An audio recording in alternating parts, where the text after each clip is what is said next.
வணக்கம் நண்பர்களே. நாம் இன்னைக்கு இந்த வீடியோவில் என்ன ஒரு முக்கியமான தகவலை பற்றி பார்க்க போகிறோம் அப்படின்னு சொல்லிட்டு பார்த்தீங்கன்னா, 2026 புது சிஎம்மாக இன்னைக்கு திரு ஜோசப் விஜய் பதவியேற்ற உடனே 3 முக்கியமான கோப்புகளில் இன்னைக்கு கையெழுத்திட்டார்.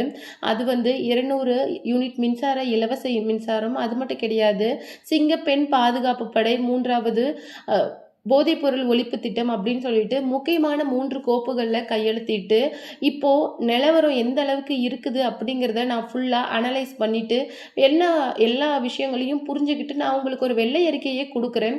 என்னுடைய அரசாங்கம் அப்படிங்கிறது முழுக்க முழுக்க வெளிப்படையாக இருக்கும்.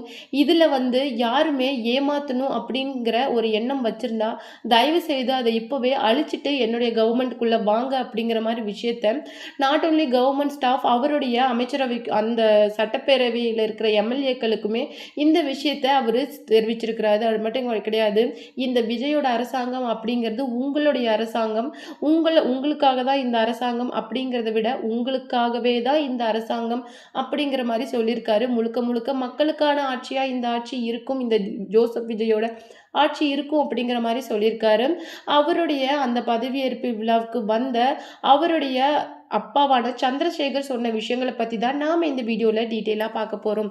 வீடியோக்குள்ளே போகிறதுக்கு முன்னாடி நீங்கள் நம்ம சேனலுக்கு புதிவராக இருந்தால் மறக்காமல் சிபி ட்ரெண்டிங்கை சப்ஸ்கிரைப் பண்ணி ஃபாலோ பண்ணிக்கோங்க. தமிழக முதல்வரோட அப்பாவான ஜோசப் விஜய் என்ன சொல்லியிருக்காரு அப்படின்னு சொல்லிட்டு பார்த்தீங்கன்னா, அதாவது ஒரு மகன் அப்பா அம்மாவை பெருமைப்படுத்துகிறான் அப்படிங்கிறது எவ்வளோ பெரிய விஷயம் அப்படிங்கிறத இன்னைக்கு நான் உணர்ந்துட்டேன்.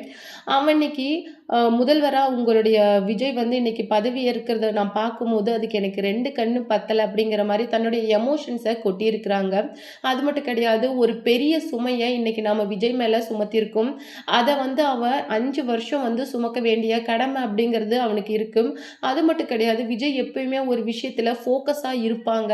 யாராலையுமே ஹேண்டில் பண்ண முடியாத விஷயத்த கூட ரொம்பவும் ஈஸியாக விஜயால் ஹேண்டில் பண்ணக்கூடிய அளவுக்கு அவனுக்கு திறமை அப்படிங்கிறது இருக்குது. ஏன்னா ஒவ்வொரு படங்களை தேர்வு செய்யும் போதும் அவனுடைய பெர்ஸ்பெக்டிவ் அப்படிங்கிறது எல்லாரை விட மாறுபட்டதாக இருக்கும்.